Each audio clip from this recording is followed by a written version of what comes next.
حضرات محترم، دور جاہلیت میں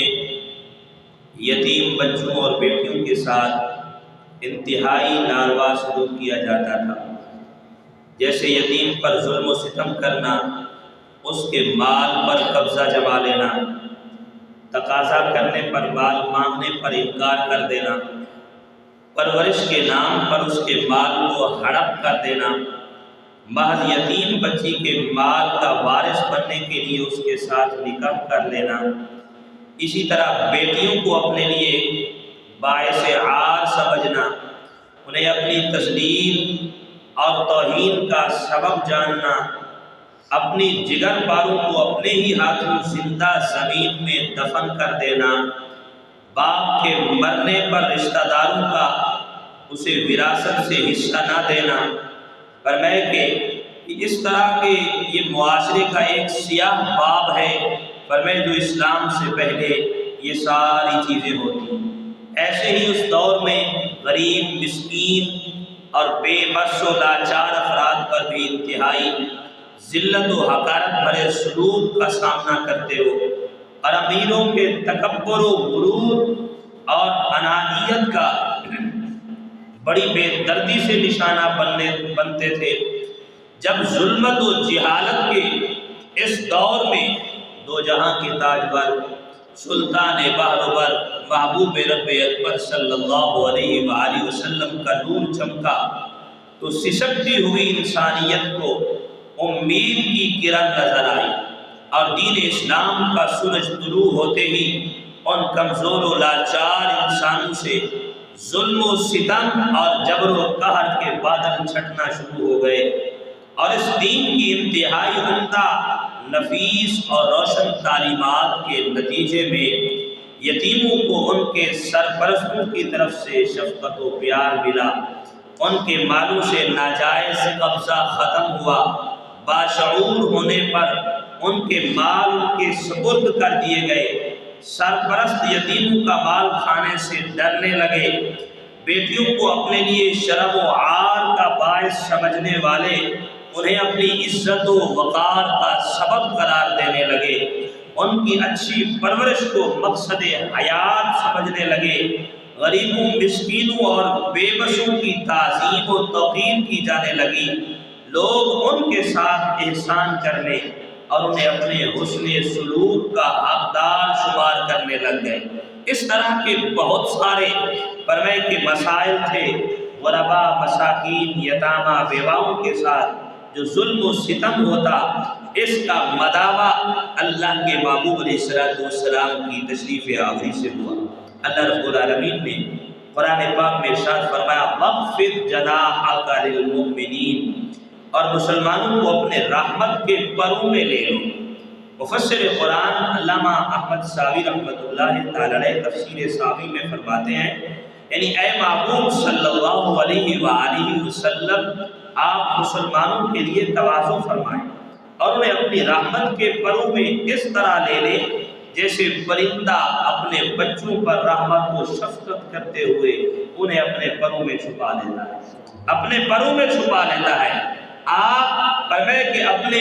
غلاموں کو، مسلمانوں کو فرمائے کہ جو نادار ہیں، غریب ہیں، مسکین ہیں، یتیم ہیں، فرمائے انہیں اپنی رحمت والے پروں میں انہیں چھپا لیں۔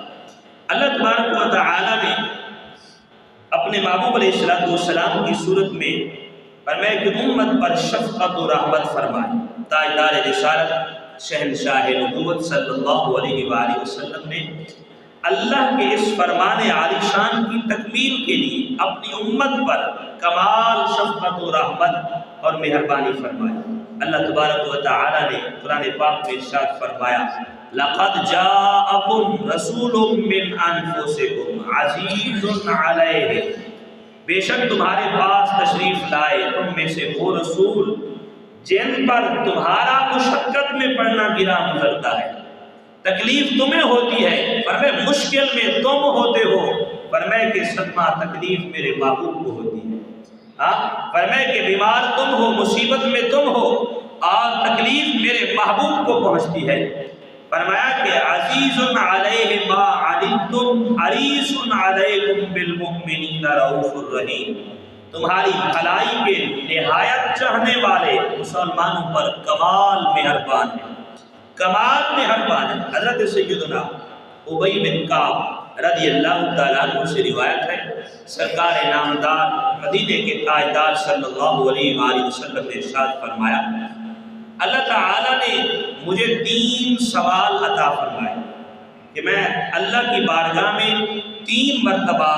جو بھی مانگوں گا میرا رب مجھے عطا فرمائے۔ اللہ نے ہر نبی کو یہ دعائیں دی ہیں اور اللہ نے اپنے محبوب علیہ السلام کو 3 سوال دیے۔ محبوب 3 سوال ہے، فرمایا کہ 3 مرتبہ آپ جو بھی مانگیں گے، فرمایا کہ امت کے حق میں یہ خاص دعائیں ہیں رب کی عطا سے۔ ویسے تو اللہ اپنے نبی کی ہر دعا کو قبول فرماتا ہے، یہ خاص عطا تھی جو اللہ نے اپنے فرمایا کہ پیاروں کو عطا فرمایا۔ نبی علیہ السلام فرماتے ہیں میں نے 2 بار تو دنیا میں عرض کر لی، 2 بار تو دنیا میں عرض کر لی، اللہم اغفر لامتی، اللہم اغفر لامتی، 2 بار تو میں نے دنیا میں عرض کی ہے، اور تیسری عرض جو ہے اس دن کے لیے بچا رکھی ہے جس میں مخلوق فرمائے کہ مخلوق الہی میری طرف نیاز مند ہوگی، محشر کا میدان ہوگا، ساری مخلوق میری بارگاہ میں آئے گی، اور اللہ کے خلیل بھی فرمائے ابراہیم علیہ السلام بھی اس دن میرے نیاز مند ہوں گے۔ فرمائے اس دن پھر میں یہ دعا کروں گا اللہ کی بارگاہ میں، اللہم اغفر لامت، اللہ فرمائے میری امت کی بخشش فرما۔ اور یہ دعا ایسی ہے اللہ نے محبوب کو دی ہے۔ اچھا میں یہاں پہ ایک بات پوچھوں کہ اعلیٰ حضرت نے بڑی کمال کی بات کہی ہے، کہا اے دنیا والو کبھی ہم نے اس بات پہ غور کیا اللہ نے اپنے محبوب کو 3 سوال عطا کیے، اور تینوں کے تینوں اللہ نے اللہ کے محبوب نے ہمارے لیے مانگ لی، اپنے لیے کچھ نہیں مانگا، چاہتے تو اپنے لیے بھی مانگ سکتے۔ پر میں اس سے پتہ چلا کہ اللہ کے محبوب اپنی امت سے کتنا پیار کرتے ہیں، کتنی شفقت کرتے ہیں، اور امتی کا بھی یہ حق بنتا ہے جب اللہ کے محبوب رب سے اپنی ذات کے لیے کچھ نہیں مانگا تو صرف اپنے امتی کے لیے، اپنی امت کے لیے، تو فرمایا پھر امتی کو بھی چاہیے کہ وہ کام کرے جس میں محبوب علیہ السلام کی رضا بھی ہو۔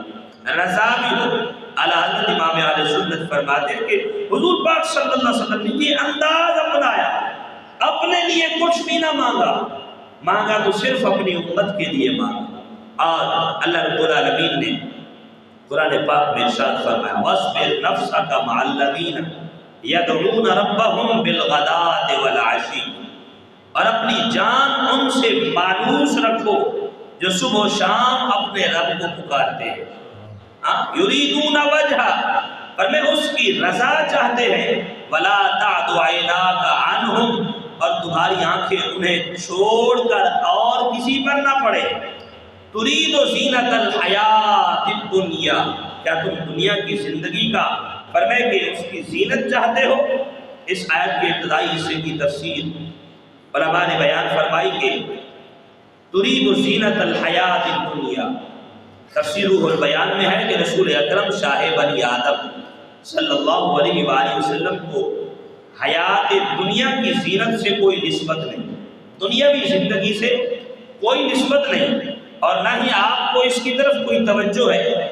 اور اس آیت کے اس حصے کا معنی یہ ہے کہ اے پیارے محبوب آپ ایسے عمل نہ کیجیے گا جو زینت دنیا کی طرف مائل ہو، فقراء سے روگردانی اور مالداروں سے وابستگی پیدا کرنے والے ہو، کیونکہ یہ آپ کی شان کے بھی خلاف ہے۔ یہاں پہ مفسر شہید حکیم الامت مفتی احمد یار خان نعیمی رحمۃ اللہ تعالیٰ نے فرماتے اس میں قیامت تک کے مسلمانوں کو ہدایت ہے کہ غافلوں، متکبروں، ریاکاروں، مالداروں کی فرمائے ان کی بات نہ مانا کریں کہ وہ جو کہیں ہم وہی کر دیں گے، مخلص صالح غرباء و مساکین مسلمانوں کی اطاعت کیا۔ ان مالداروں کی بات ماننا دین و دنیا برباد کر دیتا ہے، اور ان غرباء کے ساتھ رہنا دونوں جہان درست کر دیتا ہے۔ اسی لیے اکثر انبیاء اولیاء فرمائے کہ غرباء میں ہوئے اور غریب لوگ ان کے ساتھ رہے۔ تو یہاں پہ حدیث پاک میں عرض کروں، رسول رحمت صلی اللہ علیہ وآلہ وسلم کی حدیث مبارکہ ہے، صحیح مسلم کی کتاب فضائل صحابہ میں حضرت سعد بن ابی وقاص رضی اللہ تعالیٰ عنہ آپ سے روایت ہے کنا مع النبی صلی اللہ علیہ وآلہ وسلم ستۃ نفر، عرض کرتے ہیں کہ ہم 6 بندے حضور پاک صلی اللہ علیہ وآلہ وسلم کے ساتھ تھے۔ تو مشرکین نے نبی کریم صلی اللہ علیہ وآلہ وسلم سے عرض کی کہ انہیں اپنی مجلس سے اٹھا دیں، نکال دیں، تاکہ یہ لوگ ہم پر جرأت نہ کریں، ہمارے سامنے کوئی بات نہ کریں، اور جب ہم کوئی بات کریں تو یہ ہمارے مقابل میں یہ کوئی بات نہ کریں۔ ان 6 آدمیوں میں حضرت سعد بن ابی وقاص فرماتے ایک میں تھا، اور دوسرے حضرت عبداللہ بن مسعود تھے، اور تیسرے قبیلہ حذیل کے ایک صاحب تھے، اور حضرت بلال اور 2 بندے اور تھے۔ جب مشرکین نے یہ کہا تو رسول اللہ صلی اللہ علیہ وسلم کے دل میں خیال آیا، جو رب تعالیٰ نے چاہا تو حضور پاک صلی اللہ علیہ وسلم نے دل میں کچھ سوچا، تب اللہ تعالیٰ نے یہ آیت مبارکہ نازل فرمائی، وَلَا تَطْرُدِ الَّذِينَ يَدْعُونَ رَبَّهُمْ بِالْغَدَاةِ وَالْعَشِيِّ يُرِيدُونَ وَجْهَهُ۔ اے محبوب صلی اللہ علیہ وسلم فرمائے انہیں دور نہ کریں جو اپنے رب کو صبح شام پکارتے ہیں، اس کی رضا چاہتے ہو۔ فرمائے انہیں دور نہ کریں۔ کفار نے کیوں کہا؟ کیونکہ یہ غریب صحابہ تھے، غریب تھے، نادار تھے، اس لیے کہا انہیں اپنی بارگاہ سے اٹھائیے۔ بلکہ ملا علی قاری نے اس حدیث پاک کی شرح میں آپ فرماتے ہیں کہ کفار قریش کے سرداروں نے مکی مدنی سردار صلی اللہ علیہ وآلہ وسلم سے کہا اگر آپ چاہتے ہیں کہ ہم ایمان لے آئیں، آپ کی بارگاہ میں بیٹھیں، تو ان غریبوں کو اپنی بارگاہ سے اٹھائیں، تاکہ فرمائے یہ ہم پر بات کرنے میں جرأت نہ کر سکے، یہ ہمارے سامنے کوئی بات نہ کرے، ان کا ہمارا جوڑ نہیں ہے، یہ غریب ہیں، ہم امراء ہیں، لہذا آپ انہیں اٹھا دیں، پھر ہم ایمان لائیں گے۔ اب یہاں پہ اللہ علی قاری فرماتے ہیں حضور پاک صلی اللہ علیہ وسلم نے سوچا تو اب یہ جو میرے ساتھ بیٹھنے والے غریب صحابہ ہیں یہ تو میرے ساتھ رہیں گے، یہ تو مخلص ہیں، اگر تھوڑی دیر کے لیے انہیں باہر بھیج دیا جائے تو اس میں کوئی بات نہیں ہوگی، آپ فرمائے کہ اس نیت پر کہ یہ کافر بھی ایمان لے آئیں، مسلمان ہو جائیں گے، آہستہ آہستہ اس بات کو سمجھیں گے۔ لیکن اللہ تعالیٰ نے فرمایا محبوب فرمایا کہ یہ بات بھی نہیں کرنی، یہ جو غریب بیٹھے ہیں نا یہ مخلص ہیں، فرمایا انہیں اپنی بارگاہ سے نہ اٹھائیے، فرمایا کہ اپنی بارگاہ سے نہ اٹھائیے، یہ تو رب کی رضا کے لیے یہ عمل کرتے ہیں، اللہ کی رضا چاہتے ہوئے صبح شام اسی کا نام لیتے ہیں، اسی کا ذکر کرتے ہیں۔ فرمایا اس لیے غریب کی اللہ نے فرمایا کہ عزت افضائی فرمائی، اور محبوب علیہ السلام کو حکم فرمایا محبوب اپنی بارگاہ سے انہیں نہیں اٹھانا۔ یہ تو کافر لوگ فرمایا ظاہری طور پہ یہ باتیں کرتے ہیں، یہ دل سے مخلص نہیں ہیں۔ تو اللہ کے محبوب علیہ السلام نے اپنے صحابہ کو اپنے قریب بٹھایا، تو یہ دنیا کو درس دیا کبھی بھی اپنی ذات پہ تکبر مت کرنا۔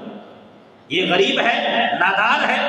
اس کے جو کپڑے پھٹے پرانے مٹی والے کپڑے ہیں یہ میرے ساتھ بیٹھے گا، کبھی ایسی بات مت سوچنا۔ فرمائے کہ وہ قادر مطلق ہے، یہ وقت تم پر بھی آ سکتا ہے، تم پر بھی آ سکتا ہے، ہو سکتا ہے تم سے رب کی بارگاہ میں ان کا مقام زیادہ ہو، تو پھر تو کیا کرے گا؟ دنیا میں اکڑ کے رہے گا، قبر میں کیا کرے گا؟ قبر تو سب کی ایک جیسی ہے، کفن بھی ایک جیسا ہے، اور رب کی بارگاہ میں پیشی بھی ہوگی، اور شکل و شباہت بھی ایک جیسی ہے، پھر تکبر کس بات کا ہے؟ چند ٹکے گا، فرمائے چند پیسوں کا تکبر آ گیا تجھے، اور تو نے انسان کو انسان نہ سمجھا۔ اس لیے اللہ رب العالمین نے فرمایا محبوب یہ جو غریب و نادار صحابہ ہیں فرمائے انہیں اپنی بارگاہ سے نہ اٹھائیے، جس میں آنا ہے آ کے بیٹھو، آ کے بیٹھو۔ اچھا یہاں پہ حضرت سلمان فارسی رضی اللہ تعالیٰ عنہ فرمائے کہ کس انداز میں حضور کی بارگاہ میں آتے ہیں، لباس پھٹا پرانا ہے، بکتے ہوئے غلام کی صورت میں آئے، ارے یہ تو شاہی خاندان سے تھے، فرمائے شہزادے تھے، فرمائے کہ ایران سے آئے تھے، اور شاہی خاندان سے تعلق رکھنے والے، پر جس دل میں مصطفیٰ کریم کی محبت آ جائے وہ اپنے آپ کو مٹا دیتا ہے کہ میں کیا ہوں، کچھ بھی نہیں ہوں، جو بھی ہے یہی ہے بس۔ فرمائے کہ جب دل میں یہ مقام پیدا ہو جاتا ہے، یہ عزت افضائی ہوتی ہے، تو پھر انسان اپنے آپ کو بھول جاتا ہے کہ میں کیا ہوں۔ کہ حضرت عثمان ذو النورین رضی اللہ تعالیٰ عنہ فرمائے کہ مکے کے بڑے بڑے رؤساء میں سے نہیں تھے،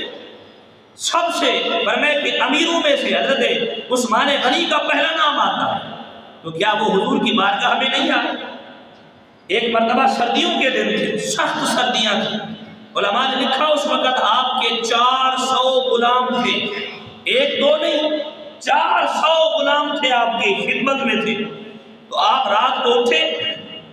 ٹھنڈے پانی سے وضو کیا، ٹھنڈے پانی سے وضو کیا۔ کسی نے کہا حضرت آپ کے 400 غلام ہیں، آپ اشارہ کریں، ابھی پانی گرم کر کے دیں گے اور آپ ٹھنڈے پانی سے وضو کر رہے۔ کہا آپ کو بات معلوم نہیں ہے، میرے کریم آقا صلی اللہ علیہ وسلم نے فرمایا جو سردیوں میں ٹھنڈے پانی سے وضو کر کے نماز پڑھے گا اللہ اسے ڈبل ثواب عطا فرمائے گا، ڈبل ثواب عطا فرمائے گا۔ غلام ہونا بڑی بات نہیں ہے، فرمائے کہ بڑی بات تو یہ ہے کہ جب ہم رسول اللہ کی سنت پہ عمل کرتے ہیں، فرمائے یہ بات ہے۔ اس صحابہ کرام نے تو اپنی دولت پہ مان نہیں کیا، فخر نہیں کیا۔ حضرت عبدالرحمن بن عوف رضی اللہ تعالیٰ عنہ فرمائے اتنے بڑے، فرمائے مدینے کے مکے کے تاجر تھے۔ علماء نے فرمایا کہ جب ان کا وصال ہوا تو جو ان کے ترکے میں سونا تھا وراثت میں کلہاڑوں کے ساتھ کاٹ کے اسے تقسیم کیا گیا تھا، تقسیم کیا گیا تھا۔ تو فرمائے کیا انہوں نے کبھی ایسا غرور کیا تھا اللہ کے محبوب کی بارگاہ میں، یا رسول اللہ ہم تو اتنے بڑے امراء سے ہیں؟ ارے حضرت عبدالرحمن بن عوف رضی اللہ تعالیٰ عنہ جب مکہ چھوڑ کے آئے تھے حضور کی بارگاہ میں، سوائے ایک سوٹ کپڑے جو جسم پر کپڑا تھا، اس کے علاوہ اور کچھ بھی ساتھ نہ لے کر آئے، سب کچھ وہیں چھوڑ دیا۔ اور جب آئے مدینے میں رہنے کے لیے جگہ بھی نہیں تھی، اب کس کے پاس جاؤں میں؟ کیا ان کے دلوں میں ایسی بات نہیں تھی؟ آج فرمائے کہ ہم سب کچھ بھلا کے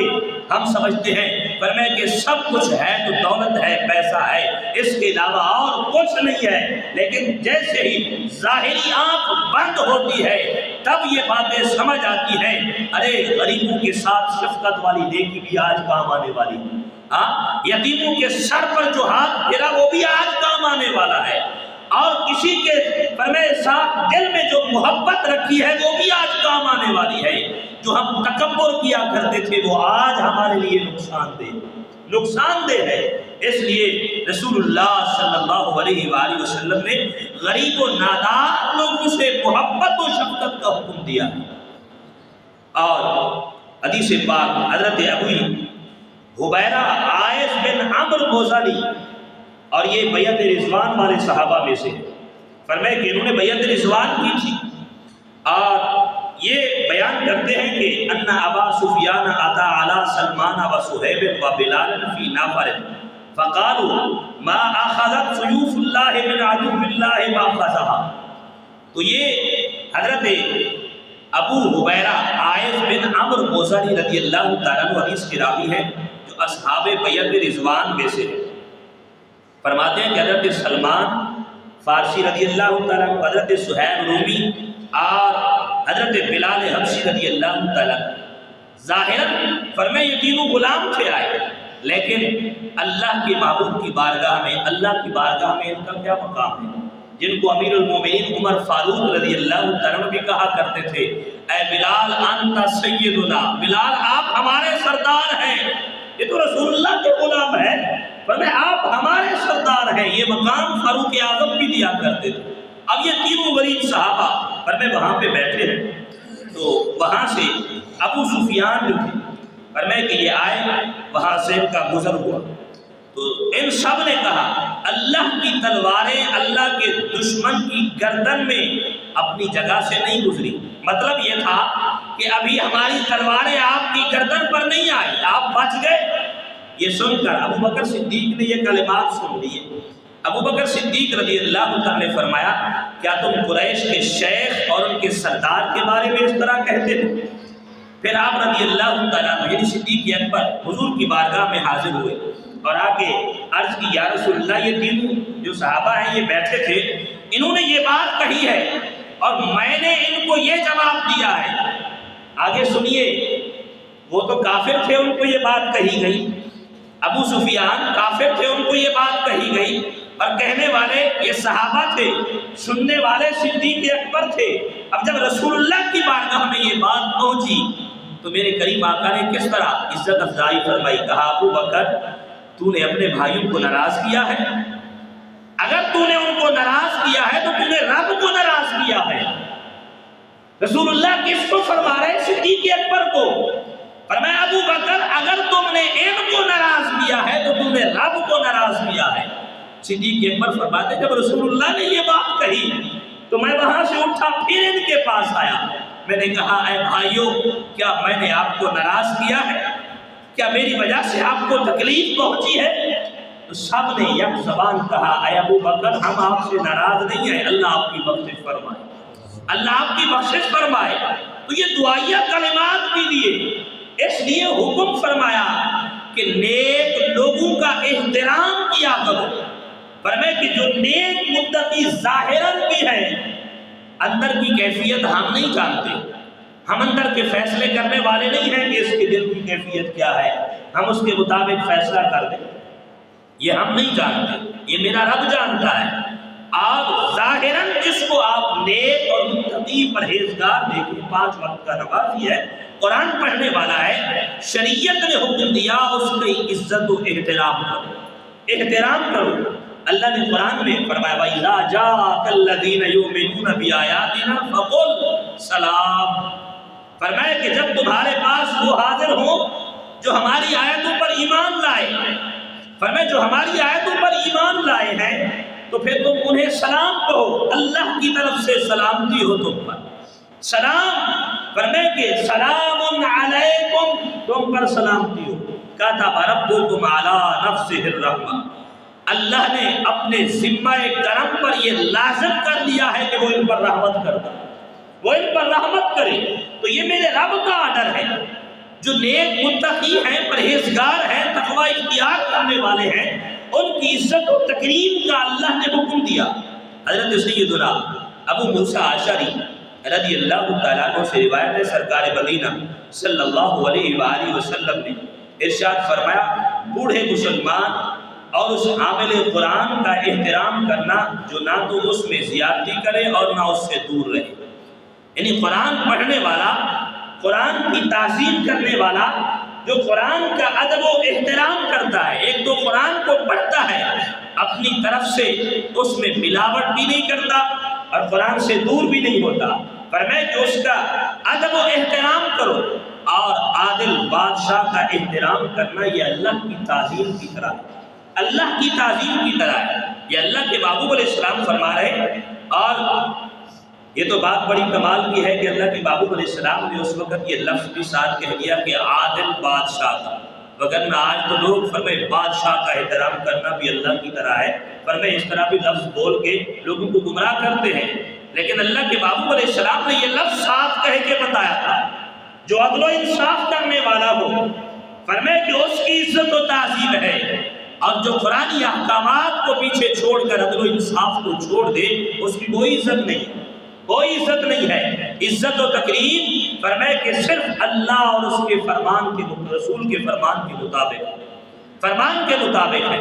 اس لیے سیدنا صدیق اکبر رضی اللہ تعالیٰ عنہ نے صحابہ کرام کی فرمائے کہ ان کی نیک نیت پر کوئی شک نہیں تھا کہ صحابہ کرام کی عزت و تکریم کی ہے۔ اب صدیق اکبر معذرت کرنے کے لیے آئے تو فرمائے یہ طریقہ صحابہ نے بتایا، اگر تمہاری وجہ سے کسی بھائی کی دل آزاری ہو تو فوراً جا کے اسے منا لو، اور کوئی اگر تمہیں کلام کہے، اب صدیق اکبر نے جو کلام کیا، صحابہ نے کلام کیا تو ان سے اچھی مراد لی ہے، اس کے معنی کو غلط نہیں لیا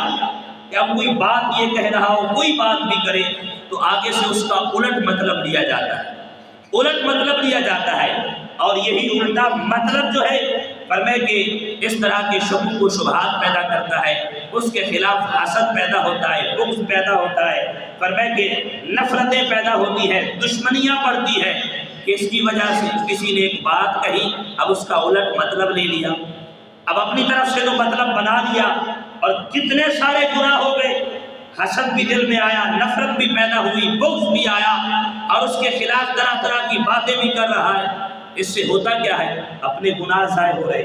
اپنے گناہ ضائع، فرمائے اپنے نیکیاں ضائع ہو رہی ہیں، فرمائے گناہ بڑھ رہے ہیں، تو یہ انجام فرمائے اپنا خراب کر رہے۔ اس لیے رب العالمین نے ارشاد فرمایا یا ایھا الذین آمنوا، اے ایمان والو، اجتنبوا کثیرا من الظن، فرمائے کہ بدگمانی سے، فرمائے کہ گمان سے بچو،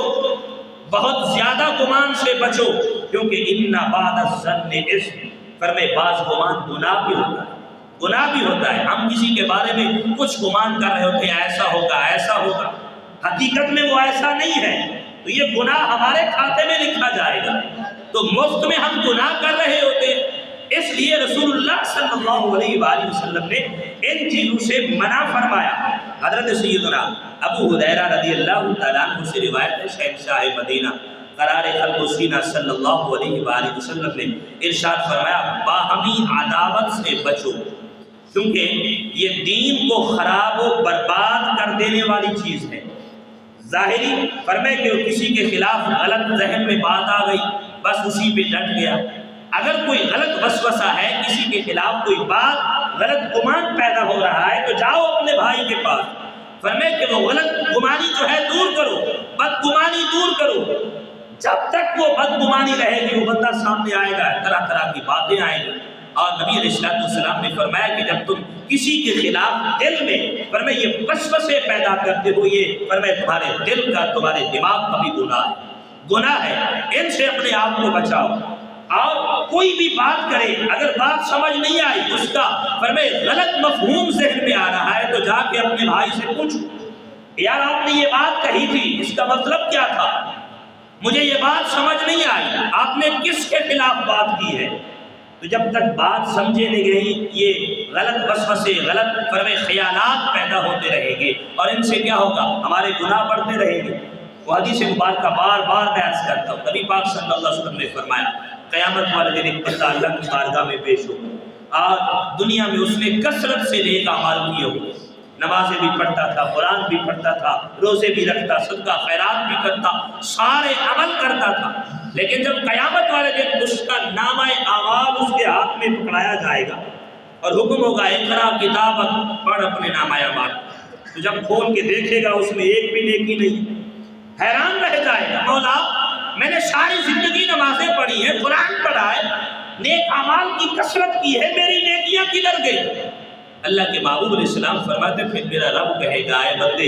نماز بھی پڑھی تھی، یہ بات بھی سچ ہے، قرآن بھی پڑھا تھا، یہ بات بھی سچ ہے، اور بھی کثرت سے نیک اعمال کیے تھے، یہ ساری باتیں سچ ہیں، لیکن تو کسی کے خلاف دل میں بغض بھی رکھتا تھا، کسی کو برا بھلا بھی کہتا تھا، کسی کے خلاف نفرتیں بھی کرتا تھا، کسی کی غیبت بھی کرتا تھا، فرمائے کسی کا حق بھی مارتا تھا، تو فرمائے کہ تیری ساری نیکیاں ان باتوں کے عوض ان کو دے دی گئی، ان کے گناہ تیرے کھاتے میں ہے، اب تیرے پاس کوئی نیکی نہیں ہے۔ تو ہم کس خوش فہمی میں ہیں کہ ہم نیک اعمال بھی کرتے ہیں اور گلے شکوے بھی کرتے ہیں، نیک اعمال بھی کرتے ہیں، دوسروں کی غیبت بھی کرتے ہیں، ہم نیک اعمال بھی کرتے ہیں، فرمائے کسی کو برا بھلا بھی کہتے ہیں،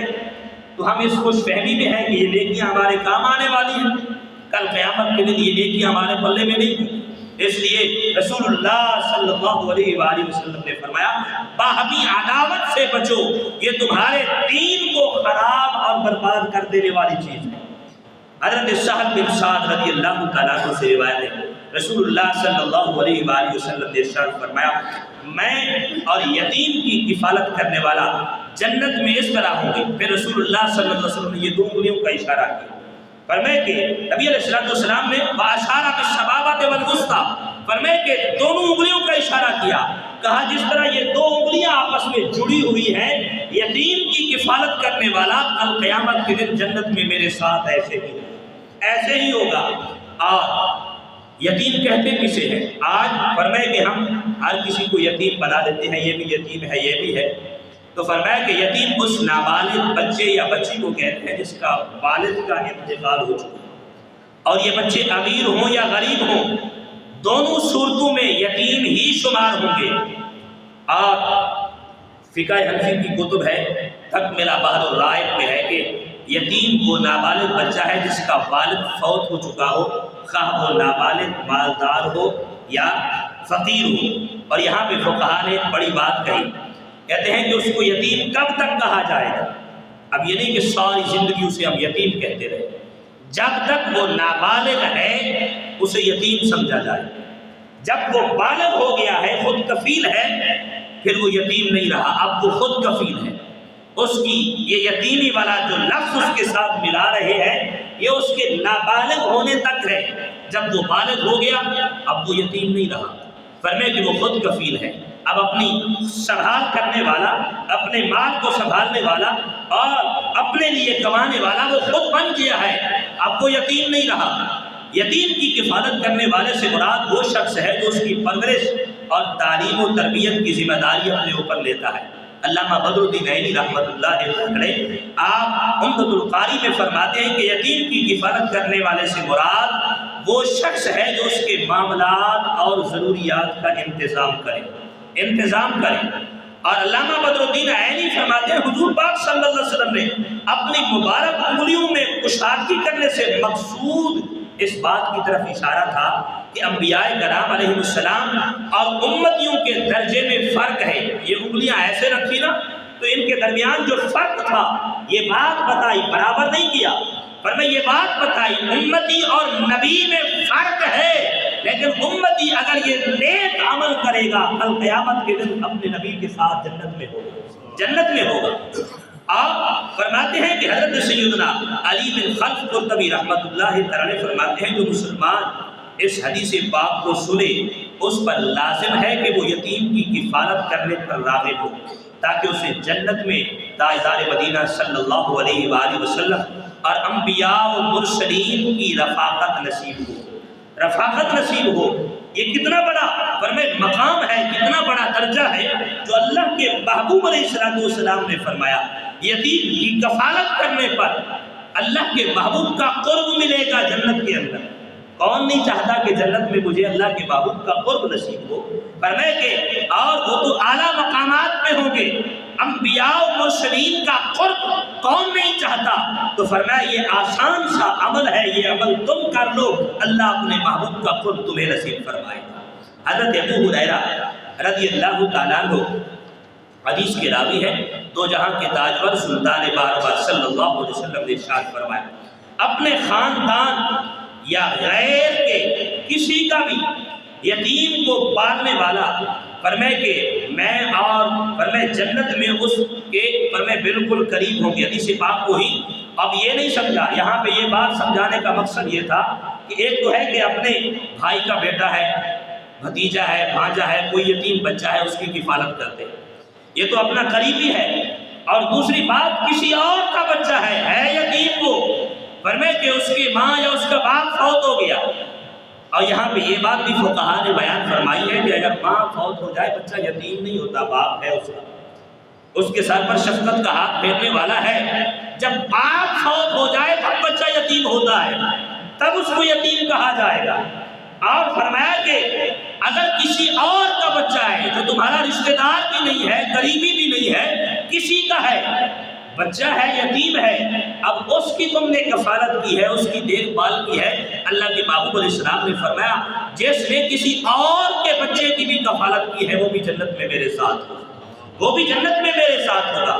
حضرت سیدنا عبد المومن بن شرف دمیاطی حدیث پاک کے اس حصے میں اپنے گھر یا غیر کے یتیم بچے کی وضاحت کرتے ہوئے آپ فرماتے ہیں کہ یتیم خواہ کفالت کرنے والے کا رشتہ دار ہو، جیسے ماں اپنے یتیم بچوں کی کفالت کرے، یا دادا دادی اپنے یتیم پوتوں کی کفالت کرے، یا بھائی اپنے یتیم بھتیجوں کی کفالت کرے، یا وہ یتیم جو اجنبی ہو کفالت کرنے والے اور اس کے درمیان کوئی رشتہ داری نہ ہو، تو بے شک ان دونوں میں کسی کی بھی کفالت کرنے والے کو تاجدار رسالت صلی اللہ علیہ وآلہ وسلم کا قرب عظیم جنت میں نصیب ہوگا۔ اللہ کے محبوب اسے اپنا قرب عطا فرمائیں گے، اللہ اس بندے کو جنت میں اپنے محبوب کے ساتھ رکھے گا۔ تو یہ نبی علیہ السلام نے فرمائے کہ یتیم و نادار بچوں کی فرمائے کفالت کرنے کا یہ اجر عطا فرمایا، اور نبی پاک صلی اللہ علیہ وسلم نے ارشاد فرمایا جس نے دو مسلمانوں کے درمیان کسی یتیم کے کھانے اور پینے کی ذمہ داری لی تو اللہ تعالیٰ اسے ضرور جنت میں داخل فرمائے گا، جبکہ وہ کوئی ناقابل معافی گناہ نہ کرے، کوئی ایسا گناہ فرمائے جس پر توبہ لازم ہوتی ہے. گناہ کبیرہ میں زنا کیا، شراب پی لی ہے، فرمائے کہ کسی کو ناحق قتل کیا ہے، تو یہ ایسے گناہ ہے جو ناقابل معافی ہے. جب تک بندہ معاف نہیں کرے گا میرا رب معاف نہیں کرے گا. اب یہاں پہ یہ بات بھی ذہن میں رہے نا کہ ہم نے یتیم کی کفالت کی ہے، ہمیں تو رسول اللہ کا قرب مل جائے گا. اب جتنے بڑے گناہ کرتے رہے ہمیں کیا؟ یہ بات بھی رسول اللہ نے فرما دی ہے، جب کہ کوئی ناقابل معافی گناہ نہ کرے تب اللہ اسے جنت میں ضرور داخل کرے گا، ضرور داخل کرے گا. اگر ایسے گناہ کیے ہیں فرمائے کہ جو ناقابل معافی ہیں، جن پر توبہ لازم ہے، گناہ کبیرہ ہے،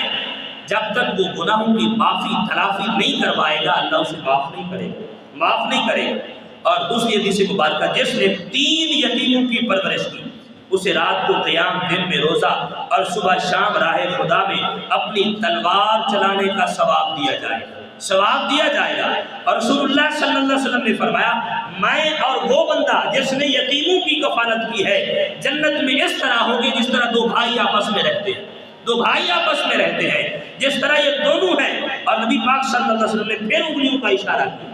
اور نبی علیہ السلام نے فرمایا مسلمانوں کے گھروں میں سے بہترین گھر وہ ہے جس میں یتیم کے ساتھ اچھا برتاؤ کیا جاتا. مسلمانوں میں سے فرمایا کہ گھروں میں سے بدترین گھر وہ ہے جہاں یتیم کے ساتھ برا سلوک کیا جاتا. تو اللہ کے محبوب علیہ السلام نے یہ درس دیا ہے، چاہے وہ مسلمان غریب نادار کوئی بھی ہو، اور فرمائے کہ دوسرے نمبر پہ یتیم مسکین ہو اس کا خیال رکھا جائے، اس کے کھانے کا احترام فرمائے خیال کیا جائے اور ان کی دیکھ بھال کی جائے. جو نیک عمل یہ کرتے ہیں اللہ کے محبوب علیہ السلام نے فرمایا اللہ انہیں جنت میں میرے ساتھ رکھے گا، میرے ساتھ رکھے گا. اور یہاں پہ ہمارے معاشرے میں کچھ ایسا ہوتا ہے فرمائے کہ کچھ غریب لوگ ایسے ہوتے ہیں ظاہراً شفاعت پوش ہوتے ہیں اور کسی سے سوال کرنے کو فرمائے کہ اپنے لیے بہت آج سمجھتے ہیں کہ ہم کس طرح جائیں اور لوگوں کے سامنے سوال کریں. حقیقت میں وہی حقدار ہیں آپ کی خدمت کے، آپ ان کی خدمت کیا کریں، اپنے آس پاس غور کیا کریں. اور یہاں پہ تو فقہ حنفی کے اندر اور مداری قاری نے بھی لکھا فرمائے کہ یہ جو مانگنے والے آتے ہیں نا، چنگے بھلے اچھی بھلی صحت ہوتی ہے کہ خود کمائے دوسروں کو بھی کھلا سکتے، یہ مانگنے آ جاتے ہیں. اور فرمایا کہ ان کو دینا بھی گناہ ہے اور ان کو جائز نہیں، ان کو مانگنا بھی حرام ہے اور ان کو دینا بھی گناہ ہے. ان کو دینا نہیں چاہیے کہ ہم کہتے ہیں یار اللہ کا نام لے کر مانگ رہا ہے، اللہ کا نام لے کر مانگ رہا ہے تو اسی اللہ نے کہا ہے جس کو میں نے صحت و سلامتی والی زندگی دی ہے وہ خود محنت کر کے کمائے. فرمائے کہ بغیر محنت و مشقت کے یہ مانگتے ہیں، ہاتھ پھیلاتے ہیں، ان کو دینا بھی جائز نہیں ہے. آپ کی خدمت کے فرمائے محبت و شفقت کے حقدار وہی لوگ ہیں جو مانگتے نہیں ہیں لیکن حقیقت میں فرمائے کہ ضرورت مند ہوتے ہیں، ضرورت مند ہوتے ہیں. اس لیے فرمائے کہ اپنے آس پاس یہ خیال رکھا کرے کوئی ایسا تو نہیں ہے جو ضرورت مند ہو، غریب ہو، نادار ہو، فرمائے کہ ہماری خدمت کا حقدار ہو، فرمائے کہ ہم اس کی خدمت کریں اور خدمت بھی اس انداز میں کیا کریں تاکہ محلے میں یہ اعلان نہ ہو کہ فلاں نے فلاں کی خدمت کر دی ہے، خدمت کر دی ہے. اور لوگ کبھی کبھی کوئی اسے تانے نہ مار دے تو وہی ہے نا جو ان کے لقمے میں پلتا ہے، فرمائے یہ باتیں پھر اسے نہ سننی پڑے. ایسے انداز میں خدمت کریں جس طرح رسول اللہ صلی اللہ علیہ وسلم نے فرمایا، فرمائے دائیں ہاتھ سے دو تو بائیں کو بھی پتہ نہ چلے. اس انداز سے غریب کی خدمت کریں اسے بھی پتہ نہ ہو کہ دینے والا ہے کون. اور جب وہ دعا مانگے اللہ کی بارگاہ میں فرمائے کہ تو اس کی ہر دعا آپ کے حق میں قبول ہوگی. اللہ تعالی ہم سب کو قرآن و حدیث جو کچھ بیان ہوا صحیح مانے سمجھ کے عمل کی توفیق عطا فرمائے.